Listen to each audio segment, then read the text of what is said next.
bow down to the light or kneel at the madness of the void. It matters not, for it is the will of the believer that smites the enemy. Priests are those robed healers at the back of the party, keeping everyone alive. They're the spiritual backbone to the nations of Azeroth. But they're also schemers, betrayers, and corruptors. Some are just as ready to unleash the dark aspect to the priest as to raise you from the battlefield. So, in today's priest class special, which do you choose? Do you choose light or void?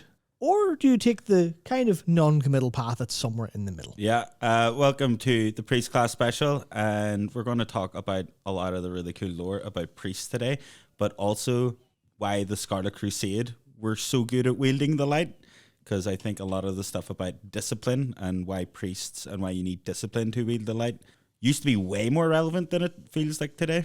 Yeah, it's almost as if some of like the detail behind why we can wield forces are a little bit less conceptually like engaged with than they used to be back in the day, especially when it came to, you know, the Scarlets in vanilla, to the, you know, Blood Knights in TBC and stuff like that. But it comes down to priests are kind of interesting, right? They're kind of like, okay, well, you think about what a priest is and you imagine it like almost any other fantasy game and you're like, okay, what are they? The dudes who can heal, guys who can they believe in God. So how do you make that fun? Yeah, so how do you make that interesting? And this is where I think we have one of the most, I think, fascinating things I've ever seen out of like a conception of a class in World of Warcraft and how different it is. Because here is the modern description for the priest, right? They're invokers of light and darkness. They're devoted to the spiritual. They express their unwavering faith by serving the people. For millennia, they've left behind the confines of their temples and the comfort of their shrines so they can support their allies in war-torn lands. You know, in the midst of conflict, no hero questions the value of the priestly orders. And that's kind of... That sounds like a combat medic, right? Yeah. That sounds like that's all it is. And it sounds kind of heroic and good guy. Yeah, they're the good people, the Mother Teresa, they're stepping outside, they're going and... Very dependable. Yeah, dependable and nice and not exactly going to kill you, but, you know, they'll heal you in times of need. And then you've got what they were described as way back, over 20 years ago now, in the Alpha. After the lands of Lordaeron were corrupted by the undead scourge, the surviving clerics escaped the Stormwind and attempted to salvage their holy order. You know, the weathered healers founded a new priesthood to guide the people. They became obsessed with the notion that evil lurked within every mortal creature. So they set forth to purge men's souls of corruption and darkness. Okay, using strong mind powers, which I'm sure, you know, dominate mind control, everyone will know, and potent fear effects, psychic scream, let's go. Yeah, right enough, psychic scream. On top of that, those new priests were able to reestablish a strong hold over humanity's spiritual destiny.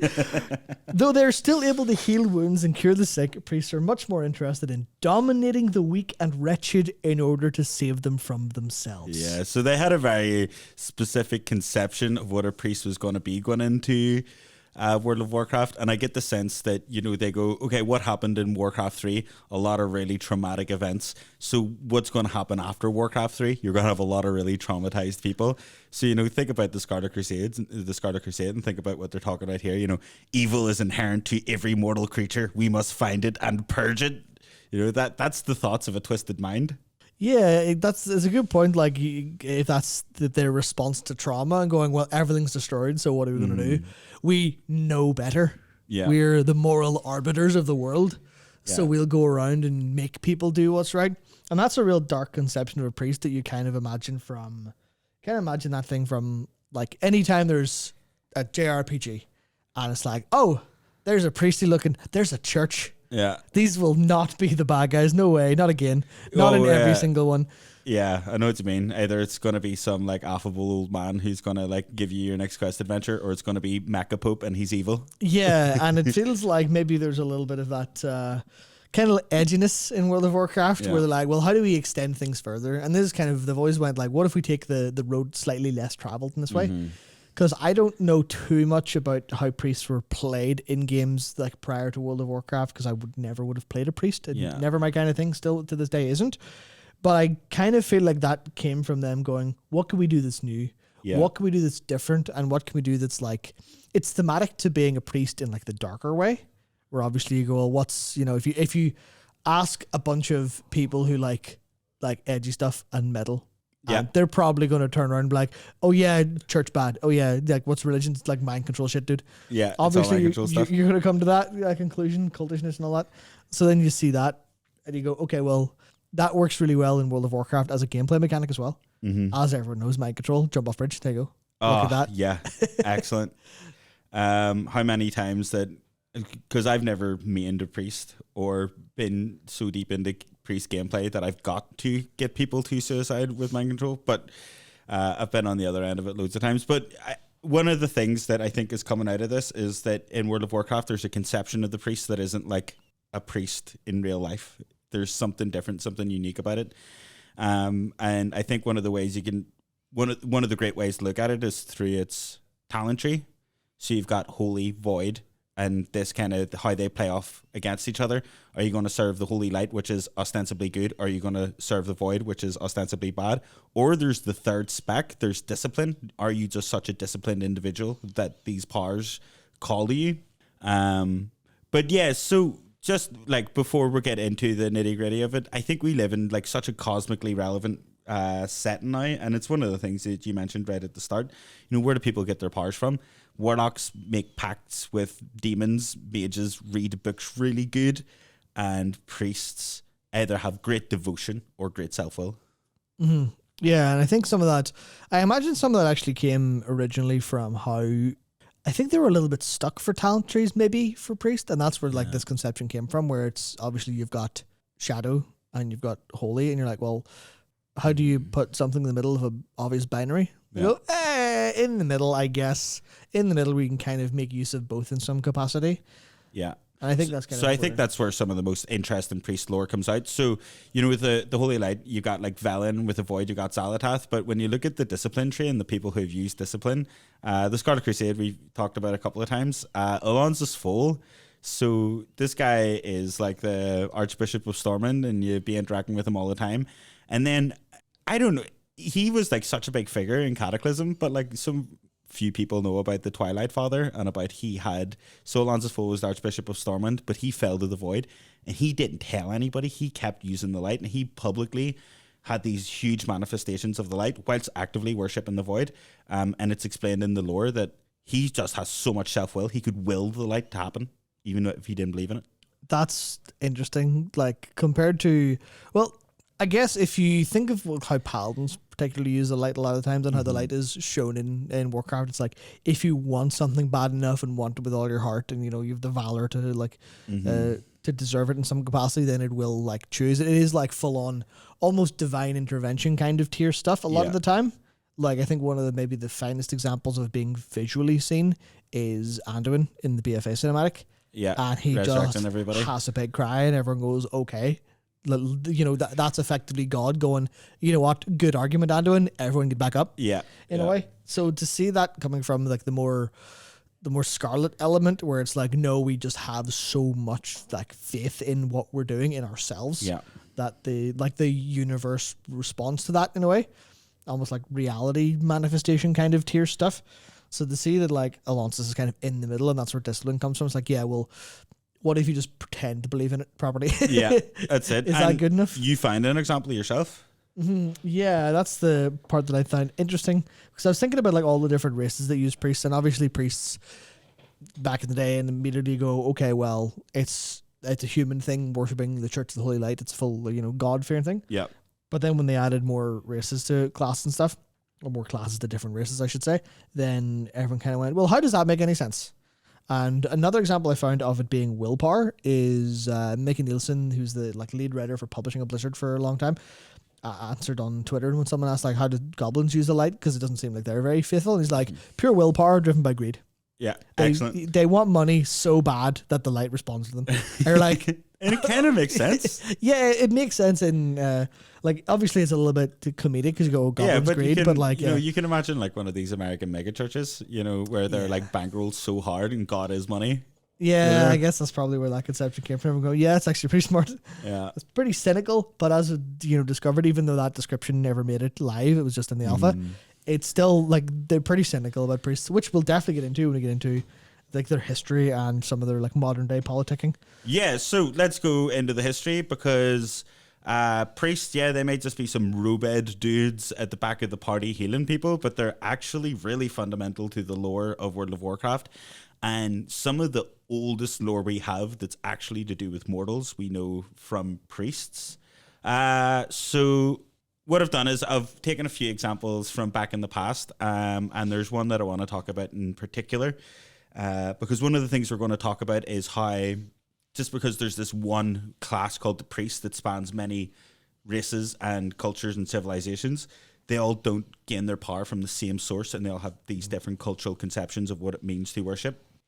So we've got the Holy Light, and we've got the Cathedral Stormont. Keep that in your head. Let's talk about another priest. Let's talk about the Black Empire that existed thousands of years ago. So in the Fractures in Time, we got the Azkaroth Timeway, and in it we found this priest sacrificing mortals to the great ancient one. And although that is an alternative timeline or whatever, that gives us a view of what the Black Empire looked like, hundreds of thousands of years ago. So we knew that there were priests then. Trolls are one of the oldest mortal races, and unlike humans and dwarves who worship the Holy Light, they worship the Loa. And I thought a little bit about what then is the difference between a troll priest and a troll druid. And I figured that it is the troll priest and shaman as well. These are people who are very passionately connected to their Loa. These are people who have like a personal connection to their Loa. And this is like a very personal journey that they go through to assume the shape of the Loa. Whereas the priests, if you look in trollish society, they're the leaders. They're the political leaders. If you understand trollish society is organized around the Loa, then the priests are the one that organize around the Loa. So if you look at the Gurubashi Empire, just before the First War, Medivh destroyed, like 75% of the men in the Gurubashi Empire. There's a big collapse in the empire. And the only people left were the Atalai priesthood, who worshipped Hakar, and they had a big revolution and, had a big apocalypse where they summoned their own blood god. And then in Battle for Azeroth, who did we see? Zul. He was so influential that he nearly took down Rastakhan, who was the king himself. Yeah, he was the full internal villain that, like, the kind of that advisor to the king kind of evil. Oh yeah, I'm the priest, you can trust my wisdom, but actually I will stab you in the back as soon as I get a chance. And it's like we only have two negative examples from the trolls right now, because trolls are always bad guys. When you need a dungeon, fill it with trolls. Yeah, it is fun to think about how, I guess, like, they've done such an interesting job of having, druids are a little bit different because you kind of get the animism there and then keep that sort of separate. Yeah. But shamans and priests are kind of interesting, where you could see, obviously, like in vanilla, it was one side had paladins, one side had shamans. Yeah. And you could almost imagine that of being priests instead of paladins, because priests and shamans are, obviously in Warcraft there's a notable difference, and priests always like use light and shadow and stuff. But in terms of like their role in society as kind of the more, I guess, cultural organizers. Yeah, cultural organizers and cultural wizards and like wise people and stuff. You would imagine that to be more the case, because like mages in human society are generally seen as wizened, but in a outcasty way, as opposed to priests.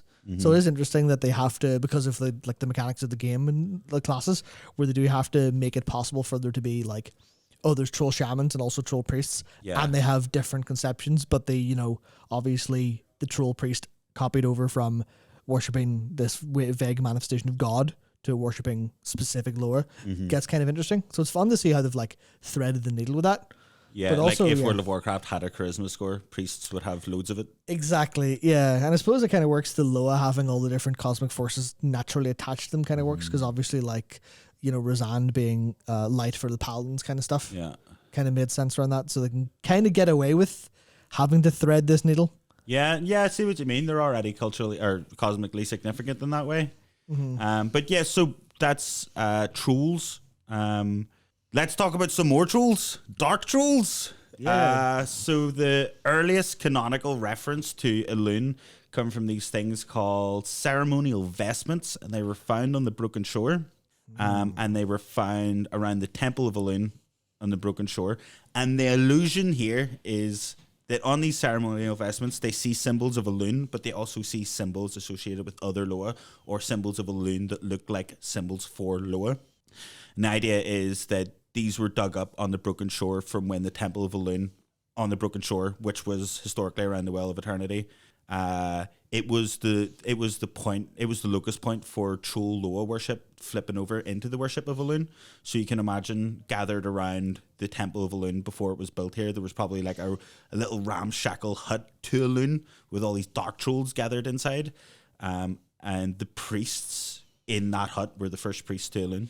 Yeah, there's a lot of stuff that was added in Legion that spoke to like that, I guess evolution, specifically of religion from that like stages of, hey, we're dark trolls and we're worshipping Loa, to, oh, that moon looks pretty nice. Yeah.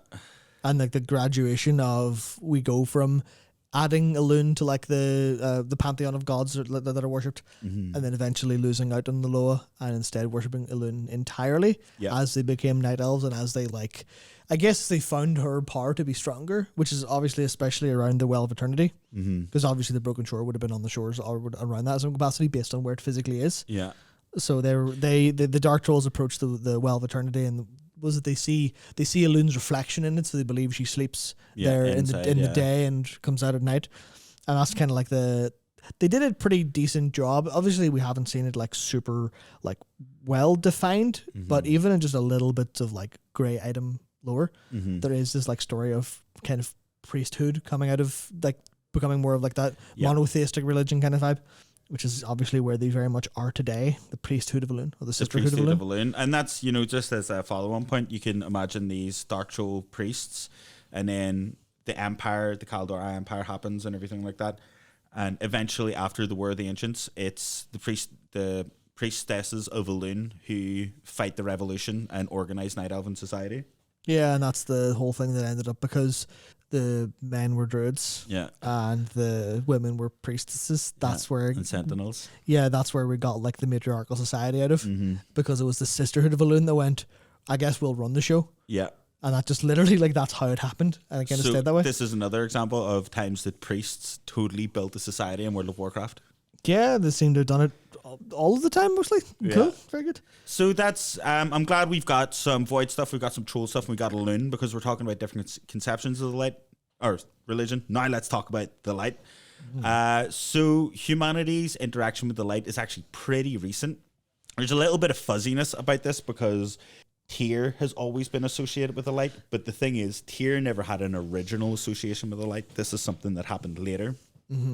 So Tyr was 20,000 years before now. That's when Tyr was active. 2,800 years before the current timeline, humanity fought in the Troll Wars. Within the Troll Wars, the elves taught them how to use magic, but at the same time, the High Warlord of the humans was this guy called Lordan. His sister, I can never remember her name. Merildar? Yeah. Okay. His sister, Merildar, she starts getting these visions. So she's fighting in the war as well, and she's like this really capable warrior. But she starts getting these visions of these inhuman figures that teach her how to heal and how to generate this force to heal. So she spends more and more of her time off the battlefield healing people and spreading this message. And her message eventually forms into the Church of the Holy Light that we know today. Who are those 5 inhuman figures then? Who are those? Yeah, are they Titans? Are they Naru? Are they? So that's the same amount of inhuman figures that visited Anduin in a vision. So there are an amount of Naru interested in our planet. Interesting. Now that's fascinating, because as you have down here, a sect of her followers at some point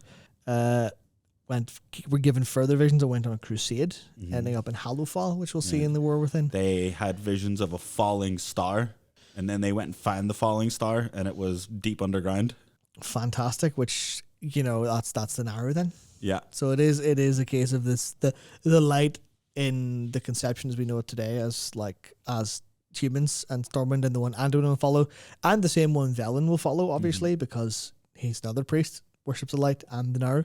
And I think that's one of the things we'll get into this when we talk about the Legion stuff. They kind of narrowed down the light a little bit into being more Naru-centric, but we're definitely going to see that become like substantially realized as their part in the entirety of the plot coming to an end over the War Within at midnight then, which is good. We actually have that pulled back the whole way. Though it does interest me that Tyr kind of as a kind of weird conception, because he sort of light oriented and kind of sort of ish being, but only by humans. So it was never. What makes it annoying is anytime Blizzard show him, he uses big light effects and he's very bright. But it's the lore goes that when Tyr came to Terrasfall and fought the Faceless One and died, or exploded himself, sacrificed himself, the Reichel that stayed formed the Terrace Guard, and they looked after the humans that hung out, and they gave humanity all these tales of this great figure called Tyr and the Silver Hand and stuff like that. You know, all these things about like fervor and self-will and all these things that perfectly align with the light. And then 2,800 years ago, the Naru appear, and they give the humans all these other sets of myths and beliefs. And then humanity goes, they're all the same thing. Poof, Tyr is now a figure of the light. So paladins are kind of this conception of like Tyr's valor and all of that stuff, which we see in Dragonflight, obviously, now that we've seen the entirety of that story, or the vast majority of it play out, where it is here's the original Tyr's Guard, and they're all, you know, they've got the upgraded shields and they're all using the light. They're all these like different races of paladins kind of following the same creed. They're almost a D-light paladin, know, or a light paladin. Yeah, exactly, where they're more focused on, I guess. And that almost comes back to like the Scarlets, but able to be paladins without actually, you know, being good guys in any capacity. Yeah. These Tyr's Guard are like, they're not, you know, going and praying for a lot of the time. They're not going and like, they're not going out to countries as missionaries to like try and spread their message. Yeah. They kind of are, but their message isn't, you know, follow the big light in the sky that we tell you to, or, you know, read our holy text. It's more, well, there's this lad Tyr, and he was really cool actually. Yeah. And here's all the ways in which he was cool. And if you are cool like he was, then you can be strong and use this power that we know is the light, but we don't really rely on it too much. Yeah. It's a little bit more just like, it's a metaphor for being just like strong of will, I guess. Yeah. Which is kind of fascinating in how it meshes with priesthood and worship versus that. Yeah, and discipline.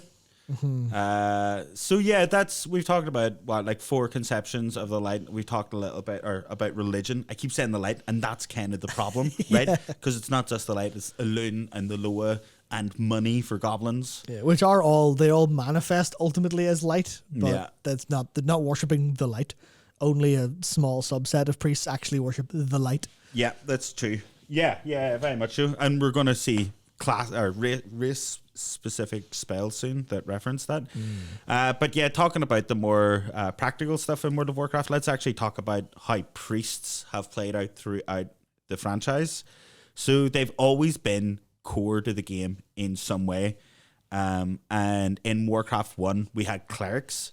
So in Warcraft 1, they were the clerics of Northshire, and they were your basic healing unit.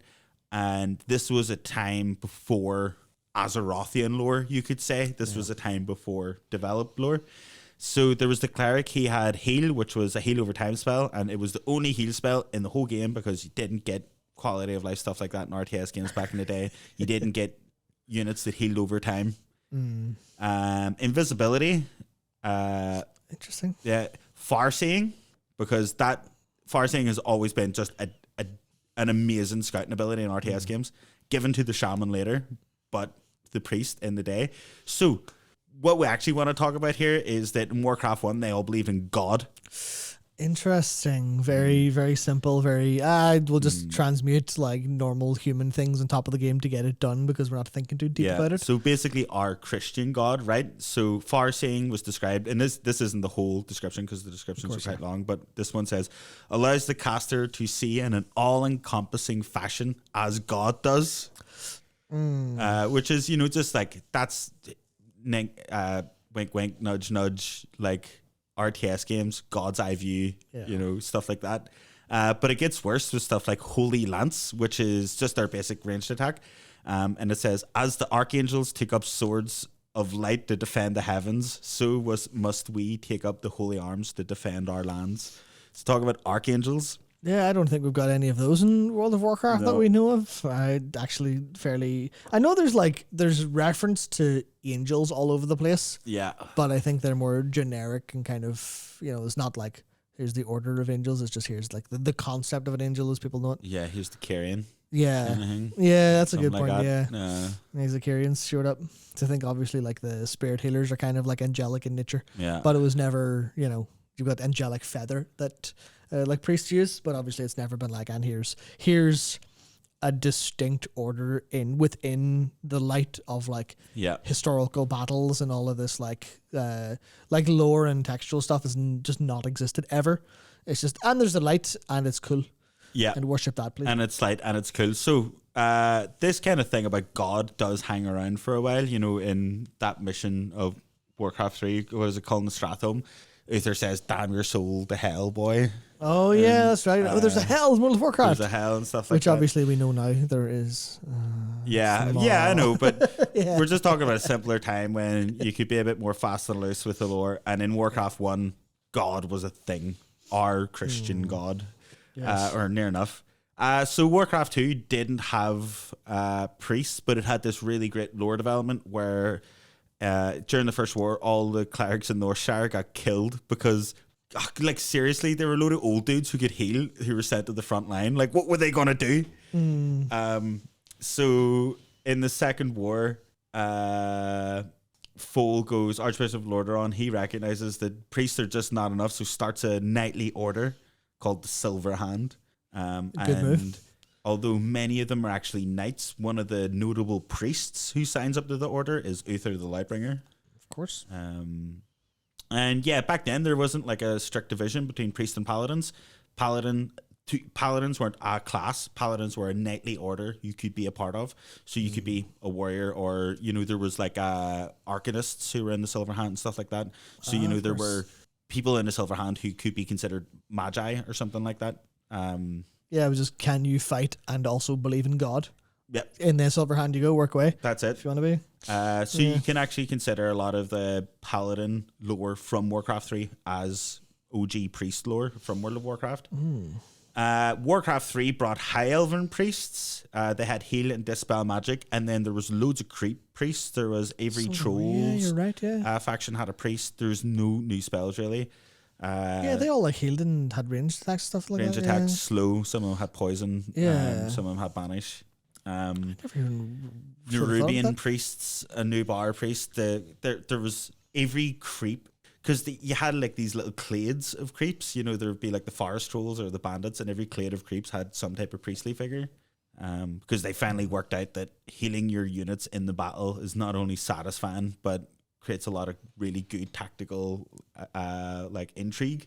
So that was priest in Warcraft 3. Let's talk about them in World of Warcraft. So normally when we write these, right, and I go, right, Matt, we're going to do this. What's the crack? This is what I'm thinking. And then I'll hit Matt with a problem. And then Matt will just cut through the problem and be like, this is a solution. And the problem with this was me being like, oh man, I don't just want to talk about cosmic forces the whole time. I just don't want to talk about light and void. And Matt was basically like, what are you talking about? Priests are salt of the earth. Priests are like dudes who like walk around healing people and, giving alms to the poor. And I was like, you're totally right. There's so much we can talk about here.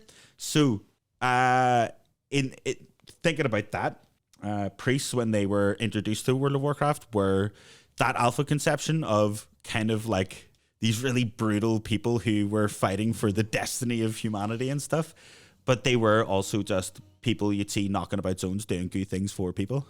Yeah, because as much as that conception was there, it's still kind of bashed up against people. What do people want to do when you play a priest? Well, you're going to play a priest if you want to heal, right?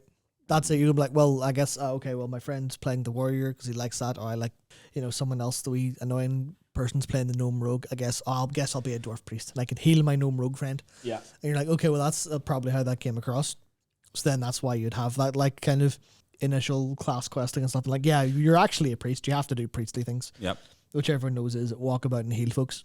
Walk about and heal folks. Be good. Yeah. Be a force of good. You're gonna have to level up before you can start mind controlling people and being evil. So, with that in mind, class quests. Class quests are excellent. Great way to get to grips with the lore of your class, and each race's second class quest. So your first class quest is go see your class trainer. The second class quest you get for priests is always you need to go somewhere a bit out of the way. It's like beside the Yeti cave in Dunmorrow.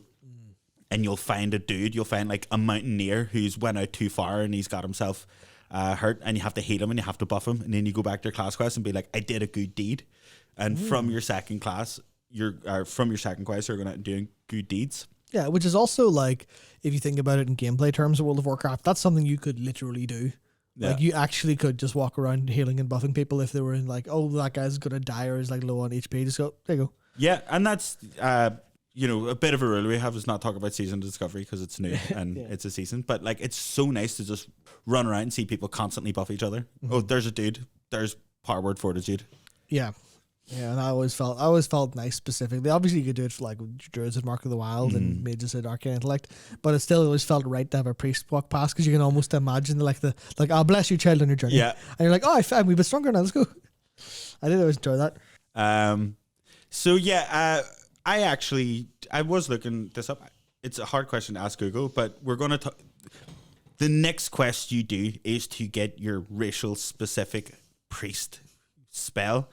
And I've tried to really talk about the different conceptions of religion in this because the priest spells reference them. So trolls got trolly priest spells, night elves got night elfy priest spells. The question is, this is the only time they've ever done something like this? Yep.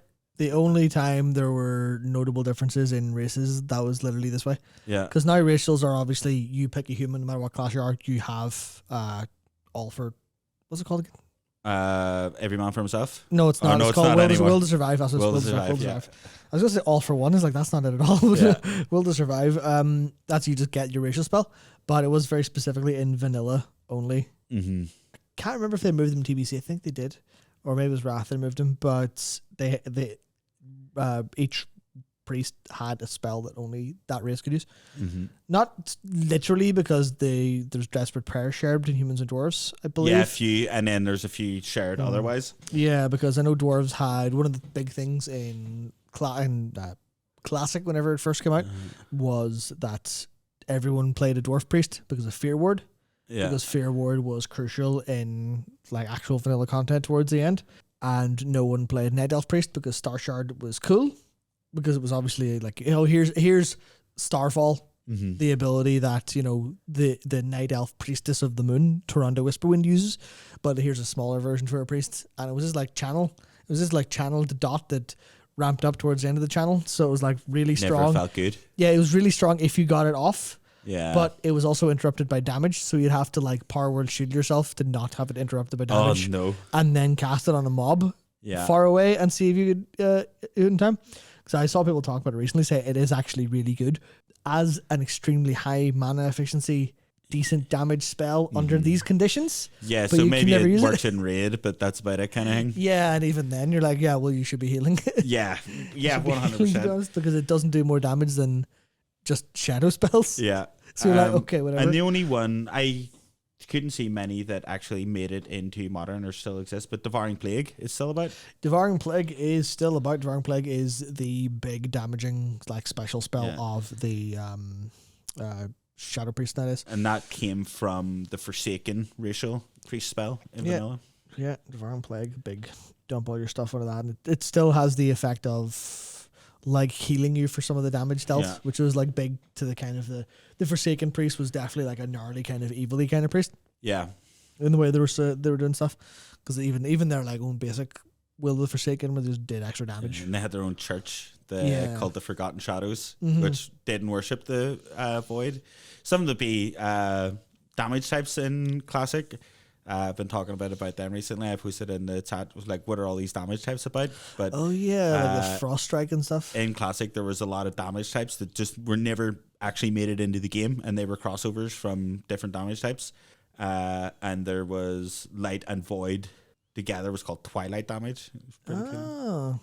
Yeah, I guess that's the fun thing where the conception of Shadow becoming Void was something that happened over time, whereas initially it was just like, the that Shadow bit in between. Yeah, what is Shadow? It's the absence of light. Yeah, and okay, that's kind of cool. It's like darkness is the reverse of light. It was a lot more simple then, and then when it became more cosmic and the Naru got involved, it was more the Void gods or the opposite of light. But when it was just they just do shadow damage, it's like shadow damage, twilight damage. Yeah, and in the, as we'll say in the Conclave question, that does become the whole idea of shadow becomes really relevant because it's actually a really, really cool point. We'll get to it. But at the end of the Conclave campaign, they basically realize they're like, actually, we need Shadow because they're trying to be good guys about it. And then they have to resurrect the Cult of Forgotten Shadows because they forgot the Shadow. That's some nominative determinism. Yeah. Something we find in the show quite a lot, actually. So back in Vanilla, we're just going to keep talking about Scarlets because it's an episode about the light. It's not really. But priests were driving huge sections of the lore. In Terrasfall, there was the Scarlet Crusade, and we all know Sally Whitemane, who isn't even a priest anymore. She's a Death Knight now. But once upon a time, Sally Whitemane, you can see her in the Hillsbrat foothills, Caverns of Time, and she's running around with young Ranald Mograine being like, and he falls over, and she's like, "Arise, my champion," and he gets back up and fights with a stick and stuff. It's all very, very cute. Cut till about 10 years later, and Sally's family get murdered in front of her by the Scourge, and then they resurrect, and she has to kill them. She kills her own family and just goes so stark raving nuts from all this. She goes full, there is evil inherent in all mortals, and I'm going to purge it. So she joins the Scarlet Crusade and becomes one of these insane radicalizing voices and becomes like High Inquisitor and all this, or just becomes an Inquisitor. To the point that like you could say that she was never really a priest, but she just exemplifies what it means to be a disciplined priest, where she can self-will the light to do pretty much whatever she wants, to the point of resurrecting someone off the ground. Yeah, because like that obviously, from a gameplay perspective, resurrections are pretty common and important and necessary because you're like, well, what if you die? Well, you need someone to res you in a dungeon. Yeah. But in terms of actual like lore power and stuff, the capacity to resurrect someone like that, especially because it was technically in combat, was kind of crazy. It's like, yeah, you can bring people back from the dead. Yeah. Holy shit. Yeah, and lore that is really big. You know, I suppose, you know, Chronicle kind of showed us that dungeons were only ever canonically cleared once. Yeah. Kind of thing. So if people got resurrected in that dungeon, it was still such a one-off event that needed to happen for someone. Yeah, and you can like almost like see how they kind of made it seem a little bit run of the mill ish in a way, because you obviously see the resurrection she does in the mop versions, and like either side of the cathedral just has corpses that are coming up to attack you. Yeah. So it does show she's extremely powerful, and it wasn't because she believed in the light so much or anything like that, or was trained eminently as a priest. It was, like you say, because she was just like, I'm mental and I'm going to make this shit happen. Yeah. Indirect, and it was like I imagine it was almost like a, I don't know if it was like a self-discovery thing of like, I need a power to help me not die here, so something will answer and it's a light, or if it was more of a The light worked. Yeah, you know, like it exorcism literally crits undead. Yeah. The light works. God, I miss that spell. I miss that spell. But yeah, she's one of the examples of being a priest, and like she looks like a priest and is clearly a priest, but isn't really that much of a priest. No. Except in the dark controlling leader of this like fucked up organization way. Yeah. There And she exemplifies priest. maybe that's another great point to make, that, you know, we're probably thinking priest is like a job. You know, you fly to Rome for 6 months and you come back with a white collar, but it's not really like that. It's, you know, some type of adventuring vocation that you take up, you know, that you're like, I feel the call of the light and this is how it manifests through me. Not necessarily that like I hang out in Northshire with the boys. Yeah, that's a good point. And yeah, talking about that then, madness of that, around in TB or in Vanilla, we were introduced to an organization who are just going to go on to be absolutely bananas and are still serving us pure like nuts all the time, is the Twilight Hammer cult. So they show up around Anchorage, and they are basically an evil organization led by priests.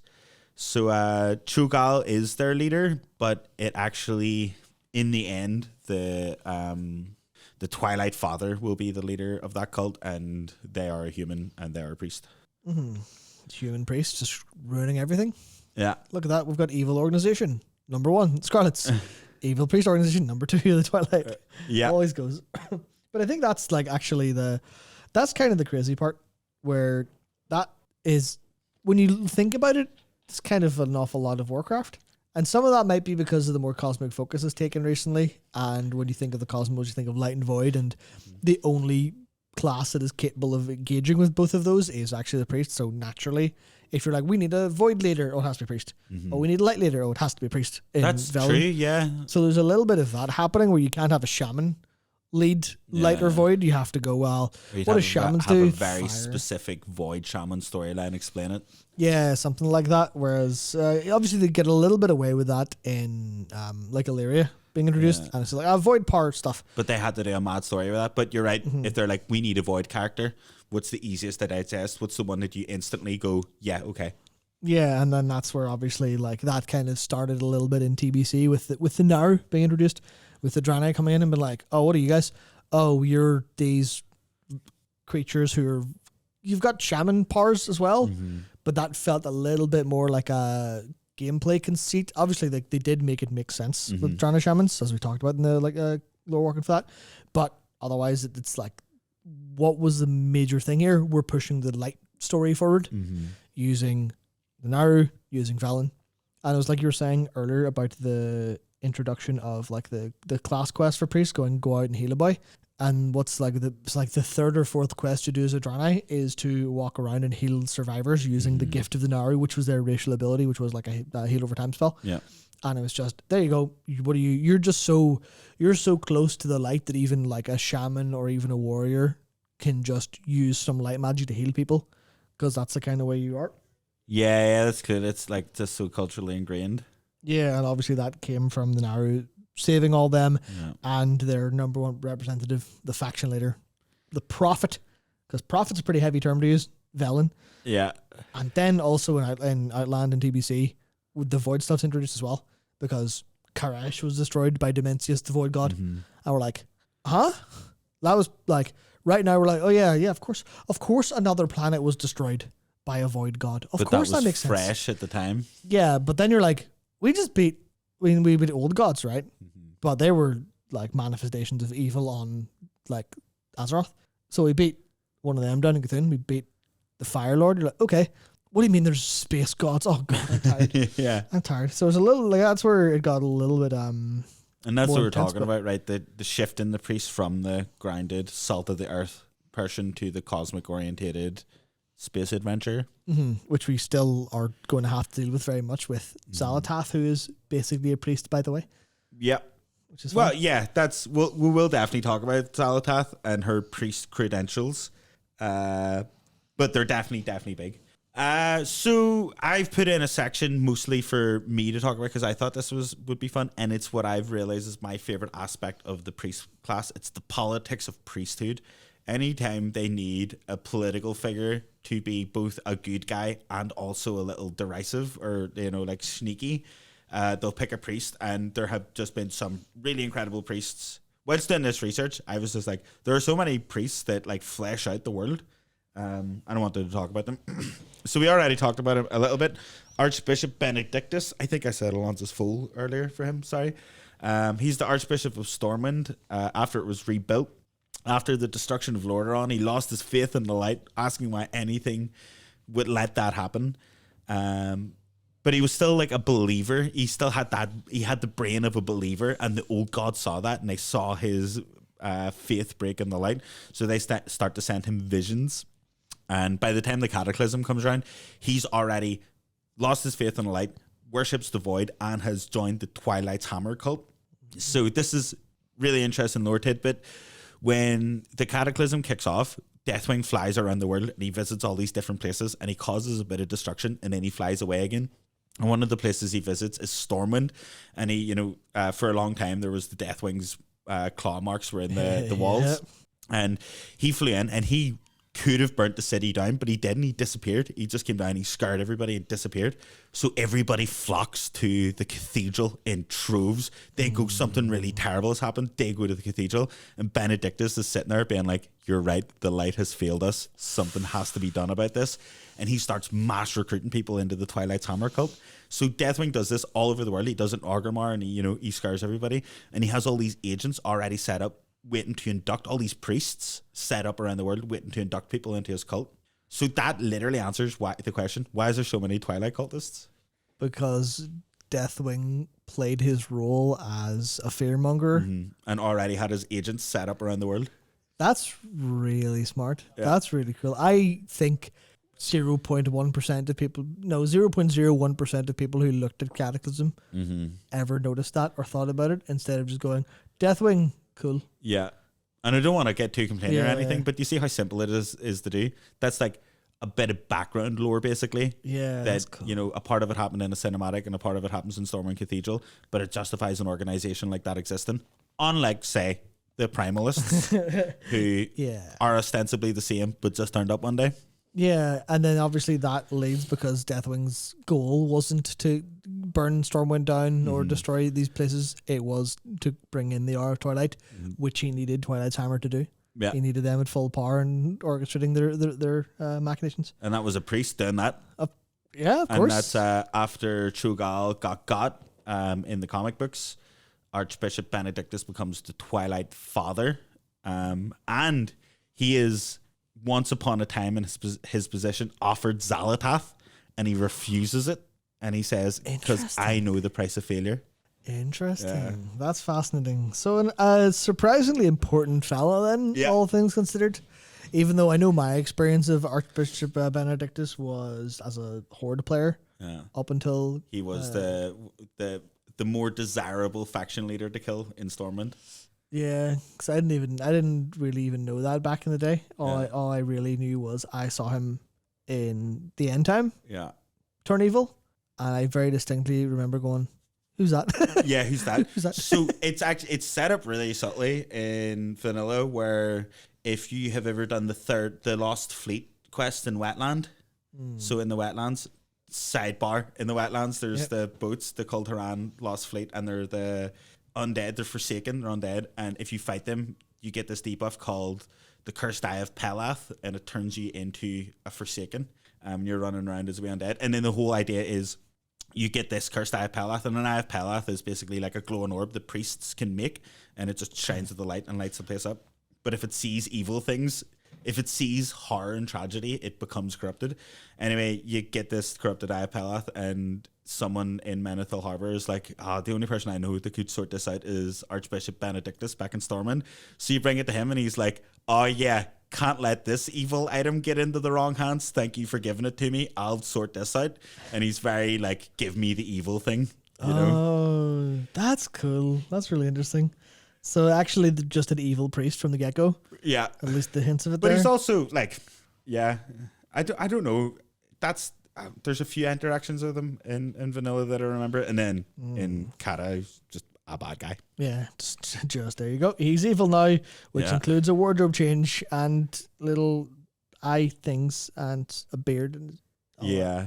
So if you go under the video, there's a document where you can like follow along with everything we've written, and I try and fill the document with like nice pictures, and I tried to get pictures of these characters in the game, but I couldn't find like a good picture of Anduin being a priest He's only a priest in game, like in like mop kind of. yeah, and even then he's there so briefly, like as an actual like NPC you see and interact with. Yeah.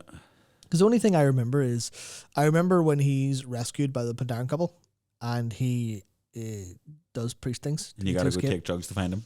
Yeah, which is fun. I Yeah. I love that so much. Here's some here's some mushroom tea. Enjoy. Okay. Yeah. There's a giant garage on the horizon. Okay. I wonder what this could mean for the plot of this expansion. I don't know. But yeah, Anduin's a fun one, right? Where, like, I think a lot of people don't like him because his dad was a warrior and Anduin isn't a warrior. Anduin's a priest. And everyone goes, well, I don't like that. And you go, that's fair, but also that's his entire character is like, man, why can't I be a warrior like my dad? God damn it. Why do I have to be a little priest boy? Damn it. And then occasionally being like, but my dad's so wrong and I can be so right. And then he messes up and he's like, but I'm so wrong. Yeah, the perfect story of fucking hell, Anduin, get your shit together. You're right half the time. Don't be Yeah. such a crybaby when you're wrong. Which was earlier. Now, you know, people say Anduin crybaby for he's seen some shit basically. But like his Don't make him cry in a cinematic, man. yeah, so like he only ever actually wanted peace, and obviously it's literally like the textbook definition of he's just a good lad. Like Yeah. he's a good wee lad. So he ended up being this like devout follower of the light. And he went off and like he was visited by a narrow in a dream who told him every life is a universe to protect. And then he ended up like studying under Velen when Velen showed up, and that was and like there's that clutch moment. Was it in Wolfheart where his dad's like, right, time to go back to Stormwind so you can be a warrior, and Anduin goes, I'm going to go hang out with Velen. And then he hangs out with Velen for like 6 months, and he goes, Velen, you're way too long-sighted. We have problems today. Yeah, it's. I should go read that comic again. So I think the Anduin Velen stuff is really fun.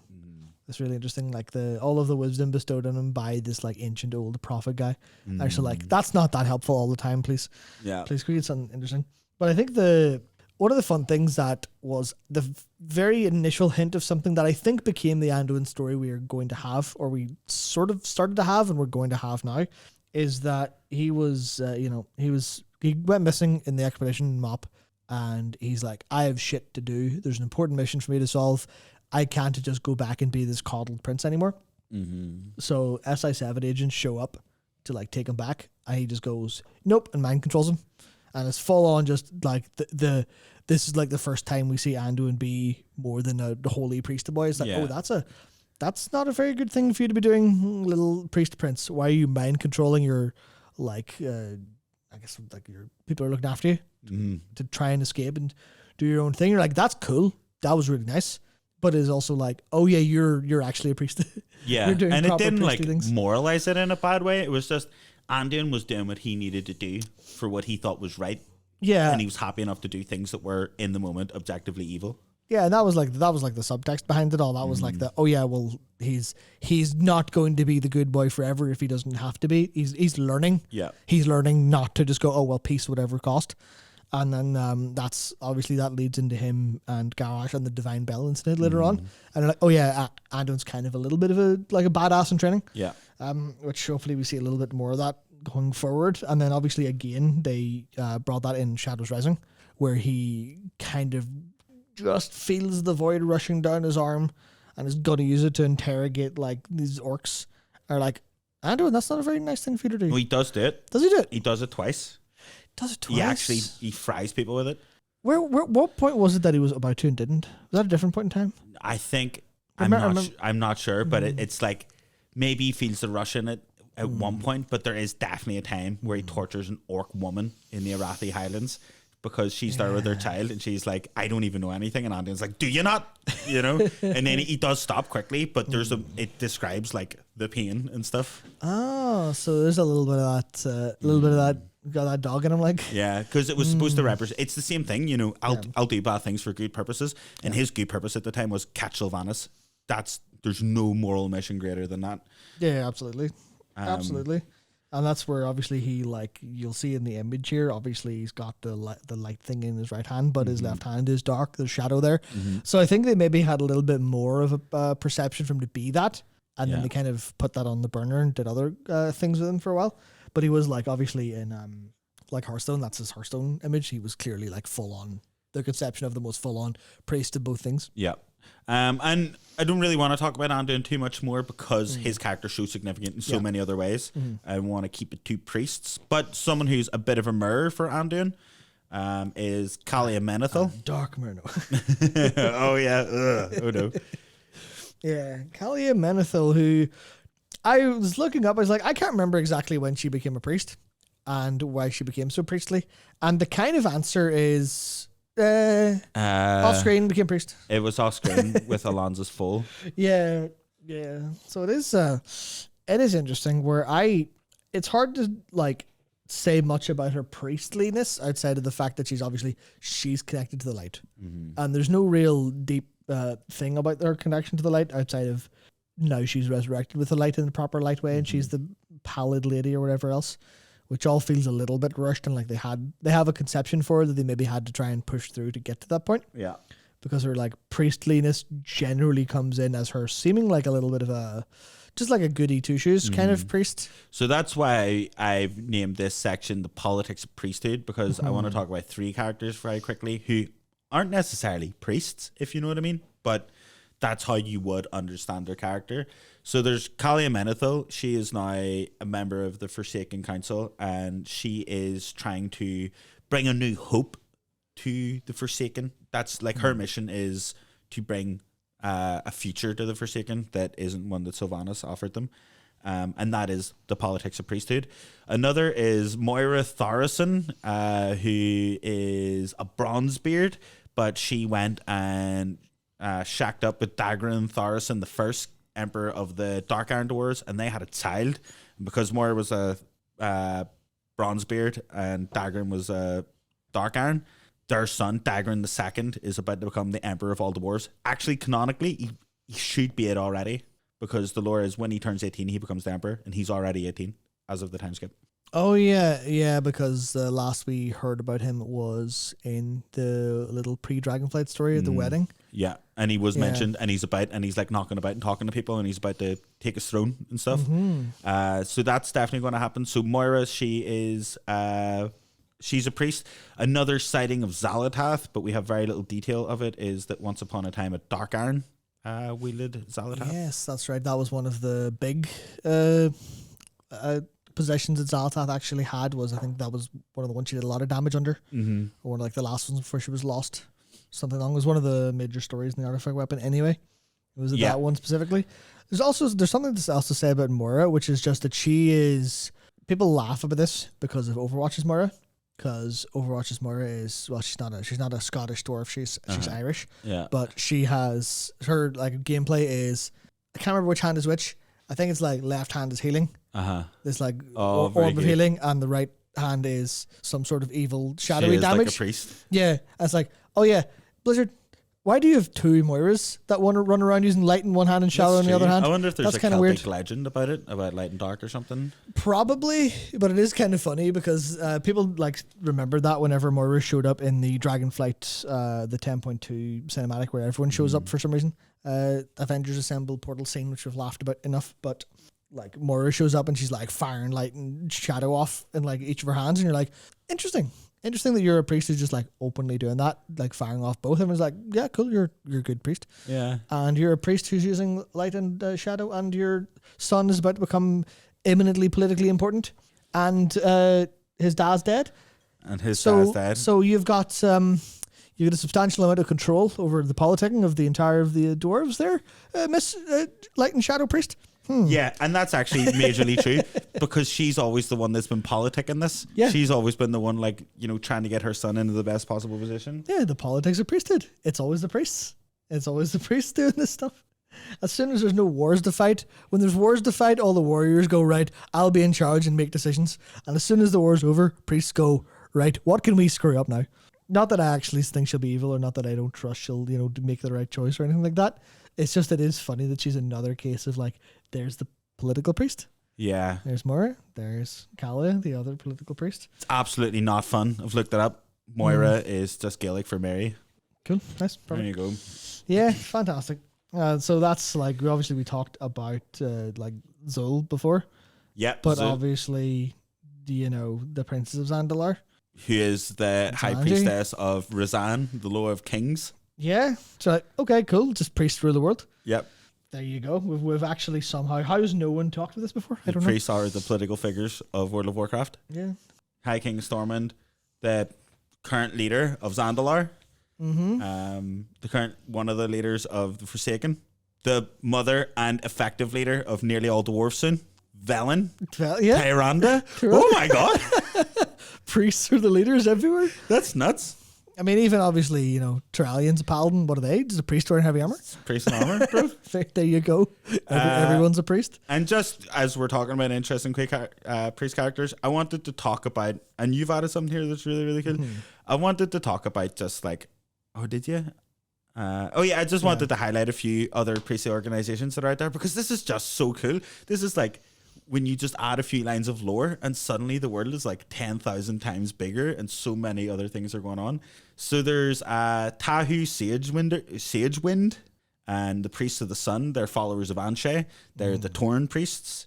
And, this association with Anshe and the Sun and the Light, that's a strong association. Something's going to be explained there at some point.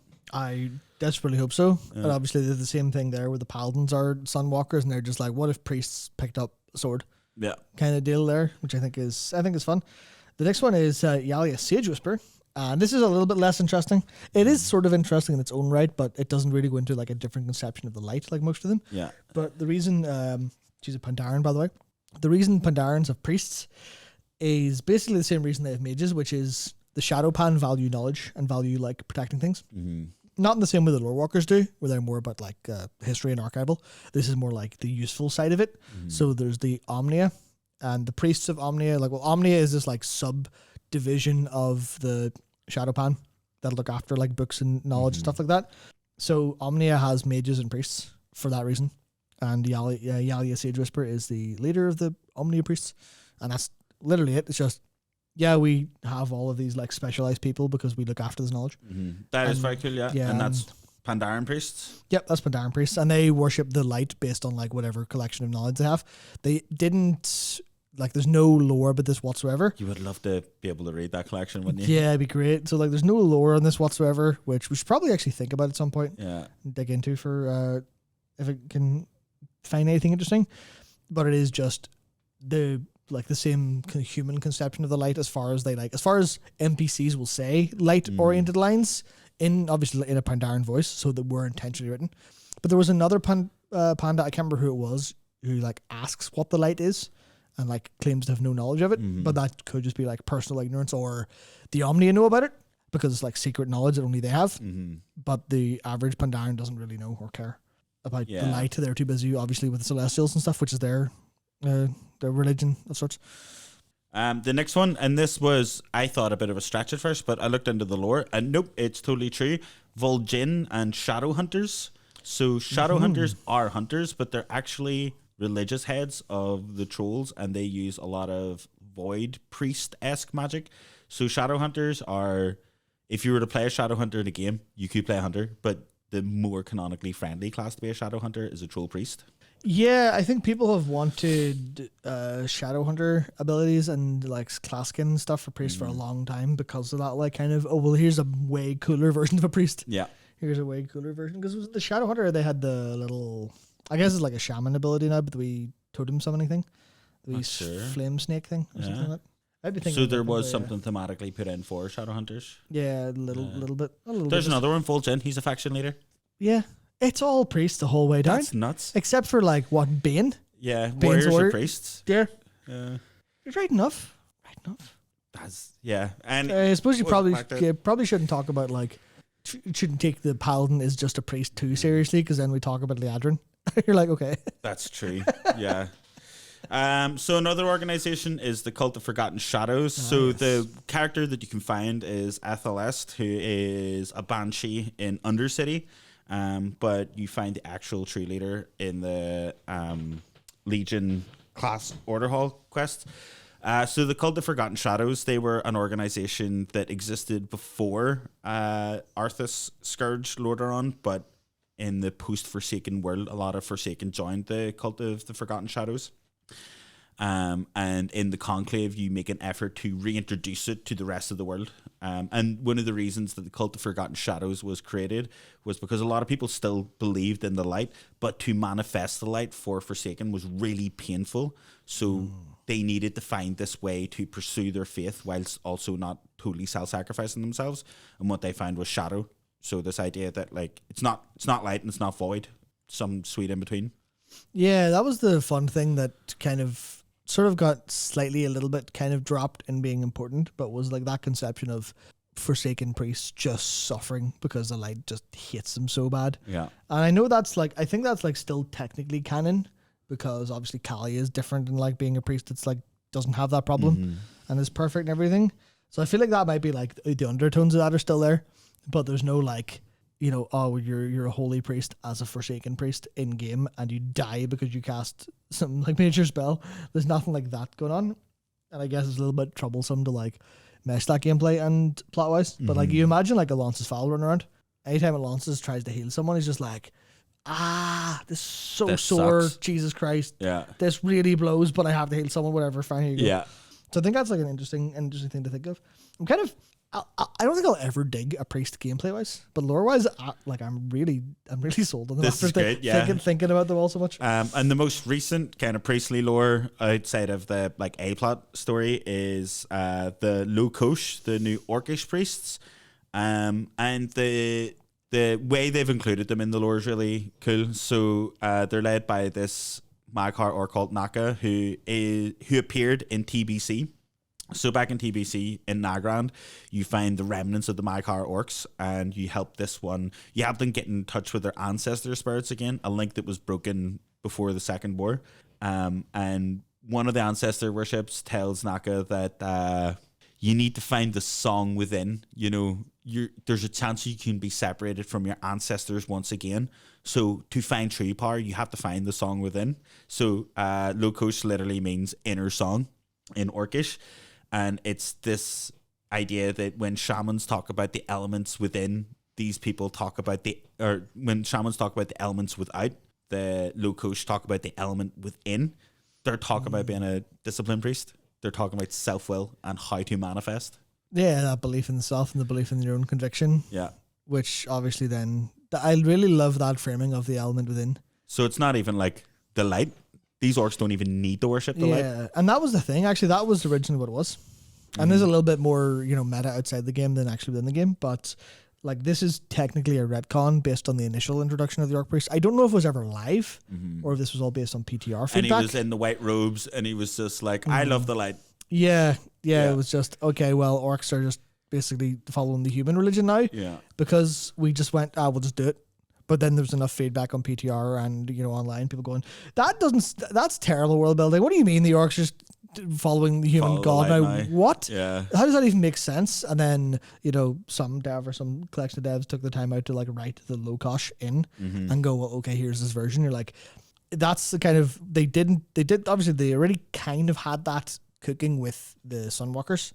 Because they already had the Anshe stuff set up, so they needed something new from there. And they didn't even just go and yoink the Sunwalker stuff and go, the orcs like the Taurens to do that thing. Yeah. They thought something new, which is why, I would never hope or would never expect them to do it with their, World of Warcraft needs a side quest chain that goes into, how the Pandaren priests, ultimately find some light within the Celestials or something like that. I wouldn't actually want that.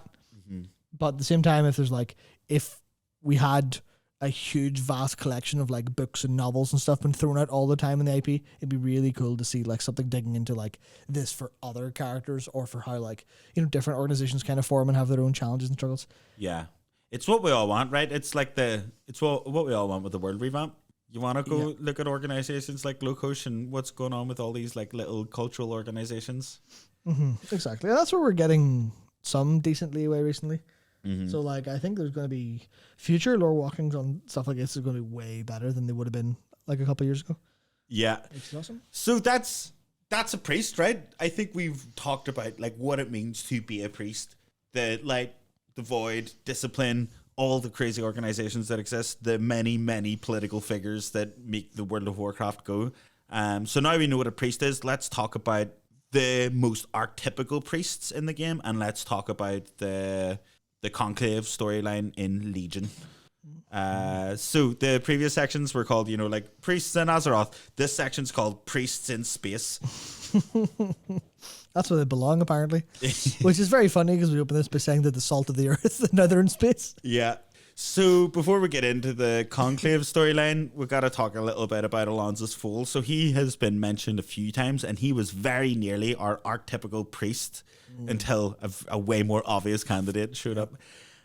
So he was the Archbishop of Lordaeron and founder of the Silver Hand, but he was killed during the Scourge of Lordaeron, and we don't really know what happened during that.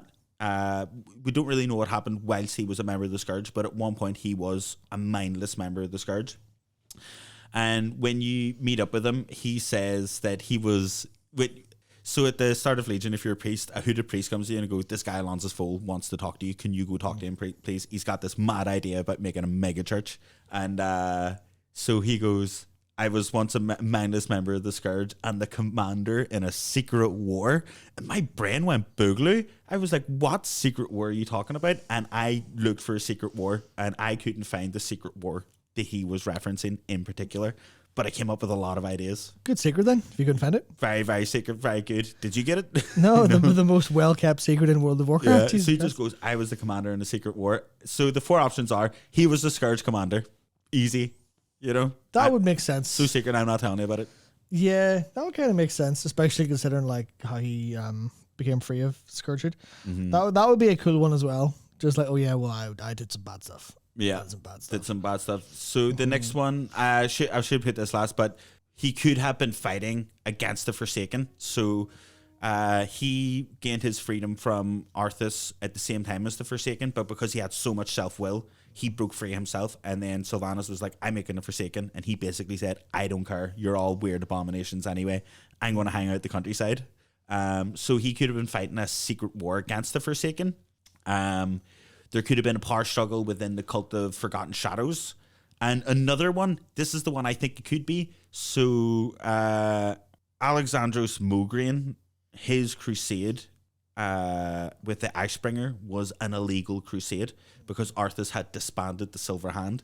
And Mograine says, we're going to fight this crusade in secret. He literally calls it, we'll fight this crusade in secret. And Alonso's Foal was a part of that crusade.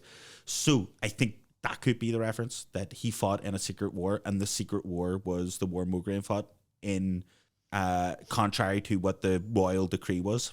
I'm not sure which of these I like the most. Either Scourge Commander or the Legal Crusade. Because both of those would make sense for like his character and how he speaks, and how like he kind of comes out and goes, well, we need to not look at one source, we need to talk to everybody and make sure everything works out okay. So I think that might be that. Either of those two, but I love the idea. Is like, all right, I'm in a secret war. I'm not going to tell you which it is. Yeah. So you have to try and figure it out for yourself. I do like that. Go find it. Yeah. So he self-willed himself to freedom. Didn't necessarily join the Forsaken and roamed in secrecy for years. And in his roamings, he came across Kalia Menethil. So the first time you go meet Alonso's Foal, he's standing with Kalia Menethil. And that's when her character was introduced. And she could have been a priest beforehand. He could have taught her about the light. But what I think is just that if you're from Lordaeron, you've lived in Lordaeron, there's just so much strife. You either have a connection with the light or you don't. And most people do, and it doesn't necessarily mean you're a priest. But just to survive, you would have to manifest it. So yeah, Alonso's Foal turns around and goes, the Legion has returned, and we need to unite all the different cultural conceptions of what a priest is and bring them together and use that as a platform to fight the Legion. But first, we got to go get ourselves armed to the teeth. Obviously, the best part of every Legion campaign was just, right, let's go get some toys to play with. Yeah, and one of these, if there's like a rating for artifact weapons, one of these is cool, one of these is meh, whatever, and one of these is potentially the coolest artifact weapon, maybe bar Icebringer. There's a tier list of artifact weapons somewhere, and there's just 2 tiers at the top that are separate that no one's ever going to touch. Like, yeah. So I think one of the fun ones was Turai, Beacon of the Naru. This is demons hounded the Draenei as they boarded their dimensional ships. The Naru sent on Turai, which protected the Draenei. But as you noticed, it's kind of weird. It's kind of I don't know if this is intentional, but it maybe shows a little bit of the callousness of the light, where the way Turai works as the Beacon of the Naru would regenerate horrific wounds and bring people back from the brink of death. This isn't, we'll make sure you take no damage. This is, you will bleed and you will burn and you'll be wounded and you'll have limbs severed, but we'll keep healing you so you can keep fighting. And you go, no. Yeah, it sounds horrible. Can I have a shield, please? Yeah, can I be invincible? No, you're going to feel astounding levels of pain. I'm going to heal you and you're going to take more damage. Yeah. That kind of like, it almost, I'm trying to think of like the most common conception of like what people might understand in terms of like the feeling of that. It's like, yeah, like Wolverine is maybe the closest example of like, what happens if you heal really fast but still take all the pain? Yeah. Well, you still feel everything. Yeah. You're just gonna suffer. Here's a really random reference. There's a Twilight Zone episode where this wife wishes that her husband would come back to life, but he comes back to life, but he still has all the horrific wounds and stuff, and it's just like, it's horrible. Oh, Jesus. Yeah. So that's fun. But it was also like Turalian actually knows of Turai, which I think is cool because it must have been like a important part of the Army of the Light then. Yeah. Because he welcomes it and says, "Oh, he's glad to see it out of like the hands of the Legion." He's like, what's he say? Something like blessed to have you with us, torchbearer or something. Mm-hmm. So it is clearly like you imagine torchbearer. Someone's running in with this staff formed of like the deceased Naruto, and everyone's healing rapidly around them, getting like arms near cut off, and then just continuing to fight. You're like, that's horrific, but also I don't know how much demons could feel fear. Yeah. But if you just had your claw run across the chest of a Lightforged, Yeah. and the claw pulls away and it's healed already, you're like, shit. And they do. Demons feel fear. They tell jokes, you know, like that would affect them. So the next artifact weapon is Light's Wrath, and I was like, this lore isn't super cool. Actually, yeah, it is. In just how balls to the wall it is. So the Scarlets went, do you remember that guy Mograine who kind of helped us kick off this whole crusade? And he had the Ashbringer, and he could literally level thousands of Scourge, and the only thing that would remain is Ash. We should do that again. So they try and make a second Ashbringer. Hubris, I like it. Hubris, pure hubris.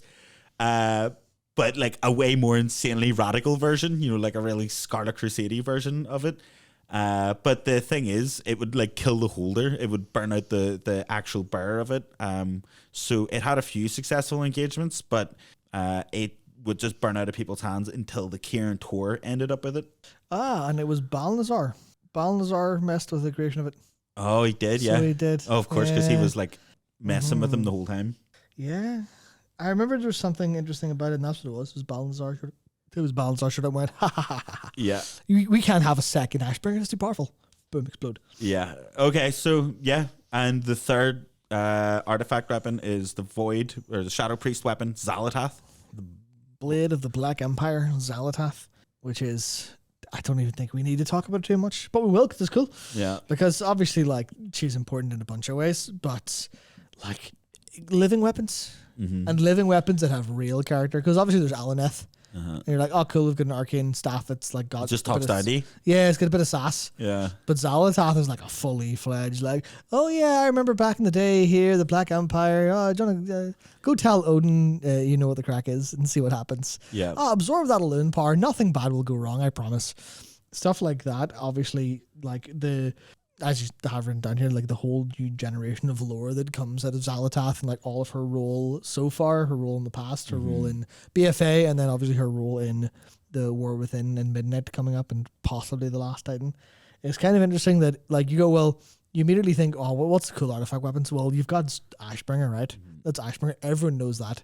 We finally get to play with it. It's an amazing weapon. Blades of Fallen Prince. There's Frostmourne reforged as dual wield weapons. It felt good. Sure, yeah, work away. And then you're like, yeah, but they're nothing compared to the Naifu, like. Yeah. That's the way it is. So, yeah, obviously, there's so much you could say about Xalatath and the lore, but for priests, what's important? And I think what's important is that Xalatath always chose to work through priests. And I think after today, I know why. Because they're always the leaders. They're always the people who can affect change. They're always the people that Xalatath can be in their hand and nudge them in a certain direction and get whatever she wants, even if it is to change the will of a people or a nation. Yeah, and some of that is it because they're priests, or is it because they're leaders that they're priests? You know, which is a chicken egg situation. Both, man. Kind of it's one of those ones that, like, you know, Fortune 500 people are generally psychopaths or, you know, sociopaths or whatever, and it's what one comes first, or is it just that's a perfect rebalance? Yeah, it seems like a perfect little balance in this case, but especially when it comes to the Void, you can kind of see the corruption element. If you're so strong in your faith, then, you know, are you the most corruptible in that sense? Yeah, that's it. Do you be a priest because you want to organize society, or you get a kick off controlling people? Well, if you look at that alpha description, I think it might literally have been the both. Yeah. What if you control people to become a cult leader? Isn't that the ultimate goal of every priest? Yeah, pretty much. So much for helping people. And so that's our Xalatath. And now she is going to be potentially the main antagonist to World of Warcraft's largest ever arc. Which is fantastic. And what role is she playing there? Basically a priestess. Basically, yeah. She's a harbinger, like she's going around going, right, everybody, you've got a wee ritual to do. Bring me loads of blood. Thank you. Thank you. Don't ask why. I just need loads of blood. Come on ahead. Yeah. So that's, most of the lore from the Conclave stuff came from the artifact weapons. We can go through the actual Conclave quest. So who's the first priest to get on board, right? You're getting the priest supergroup together. Who do you go to first? Velen. Prophet Velen. Right? He Velen can goes, see the future. Like, you think you have deep, dank priest lore? I've got this place called the Netherlight Temple, and there's a Naru in it that's fallen so far into a void state, it's become a void god, and I'm just keeping it in there to study it. Do you want to go hang out? fucking right. Let's go. So Velen goes, it's not even the Netherlight Temple at the time. I think it's called the Netherlight Crucible or Fortress or something, because it's a prison. Yeah, the Netherlight Crucible is the thing you use that's on board the Vindicar that gives you the bonuses to your. But the relics, Netherlight Temple, it isn't a temple initially. It's a prison for a void god. That's so gnarly, man. Yeah, and so you got this void god. And the priests are getting together. Balnazar is on their tail, and he intends to invade the temple, cause a bit of chaos. So the priests go, balance in all things, even sanity. And they go, we need some more ardent followers. So you get the priest champion gets sent to Northrend to the Scarlet Onslaught, and it's like, you got to recruit some Scarlet Onslaught members. Don't worry, it's not those really insane Raven priests. It's actually a few people who worship the light that eat the Scarlet Onslaught consider heretics. So you turn up and you free a few of the heretics of the Onslaught, but they're still totally bananas and they're still like more insane than your boys. So you get the Scarlet Onslaught, you get the Scarlet hardcore version of the priests on board. And then you go to Duskwood, and when you get to Duskwood, you reform the Cult of Forgotten Shadows. So you've got that more like twilighty, shadowy bit of the organization that's on board. And who else? And the idea is they're trying to get all these different conception of the light on board. Everybody gets together. Everybody brings their artifacts together. We get the Argus. We face off against Argus himself. Sargeras does his thing, and we sacrifice the artifact weapons to depower the Sword of Sargeras. So the Conclave storyline was fun and interesting, but much like Xalatath, it's all the shit that came out of it that was really, really cool. Yeah, I think I remember the response to it being a little bit at the time, because it was, and here's a Void Naru thing. We're going to fill it so full of light that it becomes a Naru again. Yeah, which you're told right at the start is impossible. Yeah, even though we watched it happen in WoD. Because just this time Velen didn't have to sacrifice himself for it. We just all fill it full of juice. But a lot of that was like, a lot of the disappointment was because the paladins intersected and the priests never felt like they got their cool moment.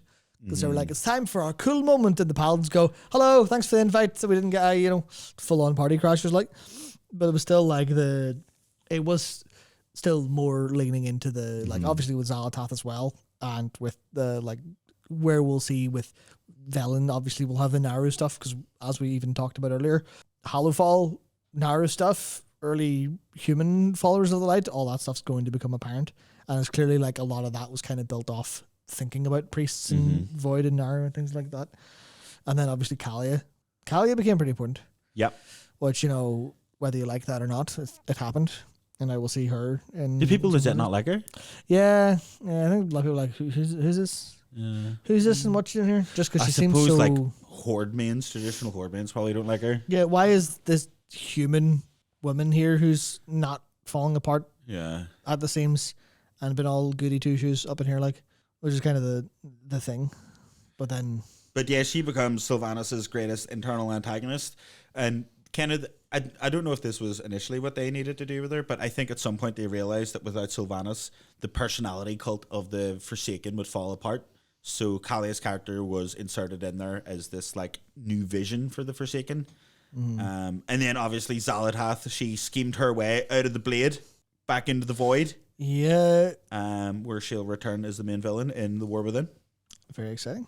Very exciting. So we have covered priests. So we have to do what we usually do for these class Lorewalkings and figure out who is the most priest of them all. Who's the most priest?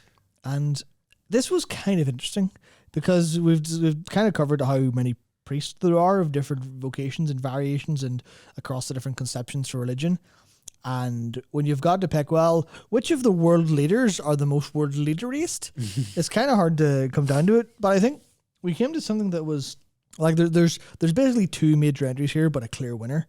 And it boils down to me, which one is both strong as like the leader conception of a priest, as the, could you hold a good sermon?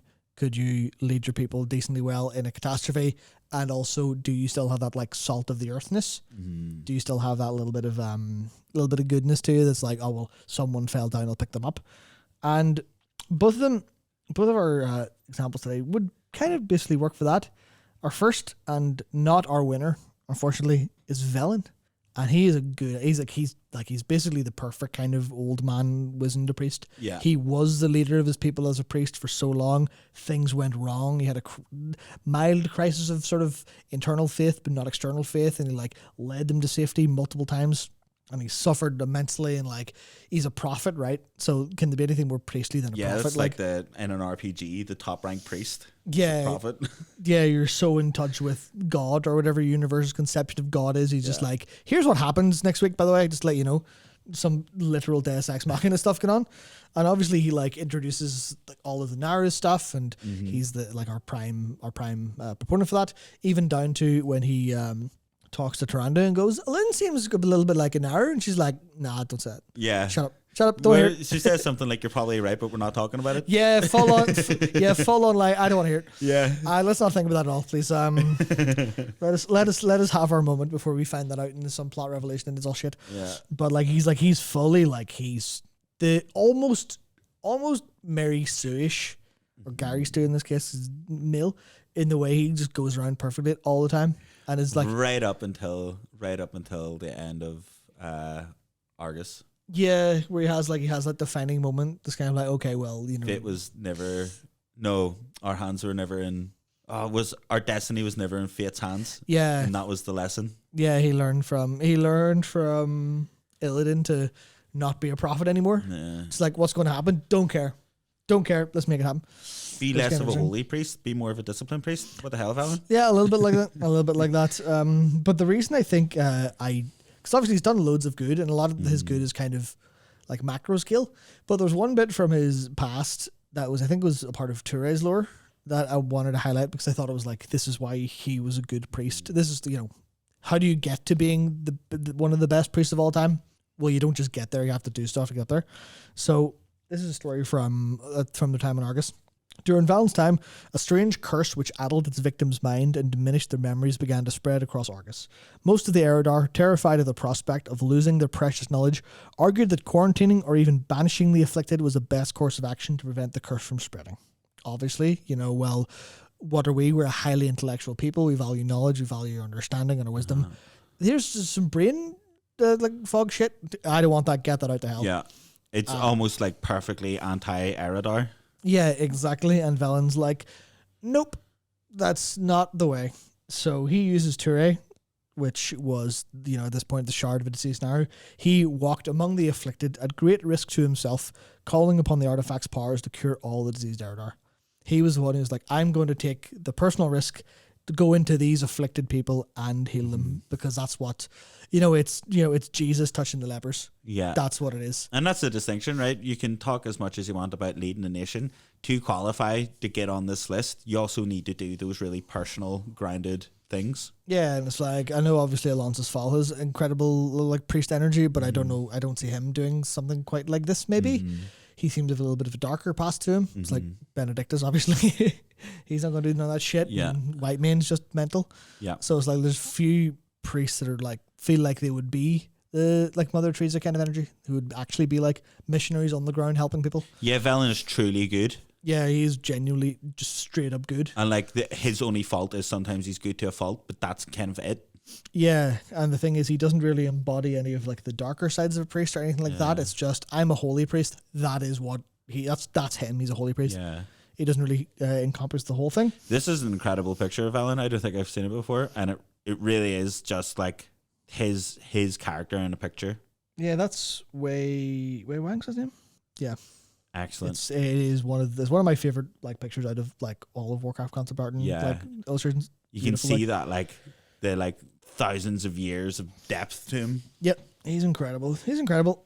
But we have one more priest, and I think that people will often forget she's a priest, but she's the priest who I think wins and clutches it out for being a holy priest, a disciplined priest, technically kind of a little bit of a shadow priest. Yeah, a bit of a shadow priest nowadays. Yeah, as well as also having like the organizational leadership, and the individual care, and obviously like the coming from the ground up, as well as like literal miracles happening in her presence.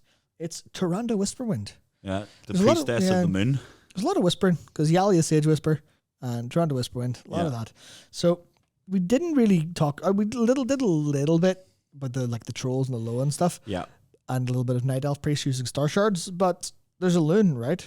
She is a goddess in maybe the most traditional sense Warcraft has, and it's here's one like monotheistic with a characterized god at the top. Because obviously you've got the Loa, and that's a load of Loa.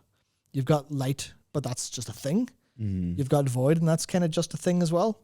But with a loon, it's like, oh no, you, a loon, I am praying to you specifically with words.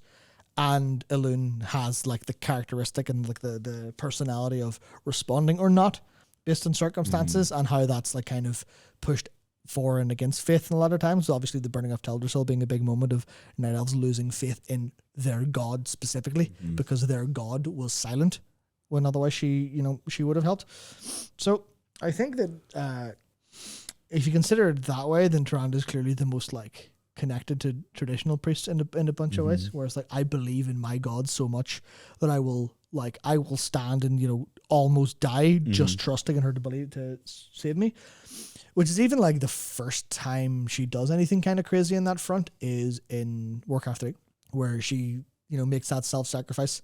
She stands on that bridge. Oh, falls into the water. She calls a star fall down. Yeah. And she's just like, it's fine, a loon got me. Yeah. And if she don't, whatever, I need to do this. So she takes the bridge down. Obviously, she survives. Otherwise, we wouldn't have much of Warcraft 3. But then even before that, I think it's kind of important because, like, in her history, right, she had a pretty nice life, just chilling with her friend. Idyllic empire before it went wrong was actually sweet. Yeah, everything's doing pretty well. A few things seemed a bit wrong, but no one was too bothered about them just at the time. She's chilling with Malfurion and Illidan, and she's oblivious to the fact that Illidan really badly wants her, and Malfurion's also really oblivious, which kind of just means poor Illidan, goddamn. Yeah. He's losing at a game that no one else is playing. But she was like, she hung out in the Temple of Elune, and she like eventually joined the Sisterhood of Elune. But then the War of the Ancients kicked off, and that was pretty bad for most Night Elves, maybe all of them. And she, in this process, and like a lot of why I like Tyrande as a priestess is because I like read War of the Ancients, so I have a little bit of like knowledge of this actually happening through.